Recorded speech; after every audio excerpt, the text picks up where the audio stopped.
அஸ்ஸலாமு அலைக்கும். அல்லாஹு நல்லடியார்களே, இன்றைக்கி நம்ம சேனலில் ஒரு துவா பார்க்க போகிறோம். இதுக்கு முன்னாடி தூக்கம் வராவிட்டால் ஒரு துவா போட்டிருந்தேன். அதுக்கப்புறம் தூக்கத்தில் திடுக்கம் ஏற்பட்டால் ஓதக்கூடிய துவா போட்டிருந்தேன்.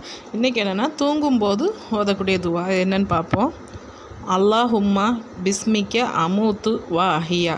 இதுக்கு பொருள் என்னென்னா, யா அல்லாஹ், உன்னுடைய திருநாமத்தை கொண்டு நான் மரணிக்கிறேன், உனது நாட்டத்தை கொண்டே ஜீவித்தெழுவேன்.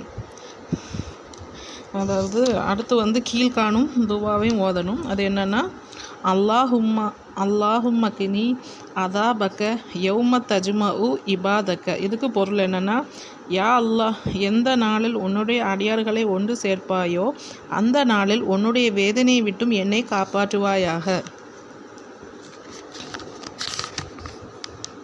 அதுக்கப்புறம் இன்னொரு துவா கூட இருக்குது, இதையும் ஓதலாம்.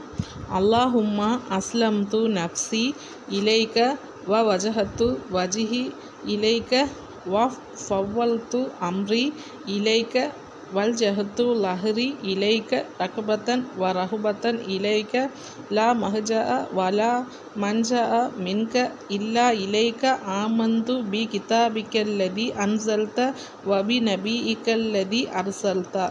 இதுக்கு பொருள் என்னென்னா, யா அல்லாஹ், என்னை உன்னிடத்தில் ஒப்படைத்து விட்டேன், என்னுடைய முகத்தை உன் பக்கமே திருப்பி விட்டேன், என்னுடைய காரியத்தை உன் அளவிலேயே சாட்டி விட்டேன், உன் ரஹமத்தின் மீது ஆசை வைத்ததற்காகவும் உன் தண்டனையை பயந்ததற்காகவும் என் முதுகை உன் பக்கமே ஒதுங்க செய்து விட்டேன். ஒதுங்கும் இடமோ வெற்றி பெறும் இடமோ உன் பக்கமே அன்றி வேறில்லை. நீ இறக்கி வைத்த உன் வேதத்தை கொண்டும் நீ அனுப்பி வைத்த நபியை கொண்டும் நான் ஈமான் கொண்டேன். இந்த மேற்கொண்டு இந்த துவாவை ஓதிக்கொண்டு படுத்து மரணம் சம்பவித்தால் அது மேலானதாக இருக்கும். அவர் உயிருடன் எழுந்தால் நலவான நசீபாகும். இந்த துவாயும் மனப்பாடம் பண்ணி இதையும் ஓதிட்டு தூங்குங்க. இது நல்ல ஒரு அமல் உள்ள துவாவாக்கும்.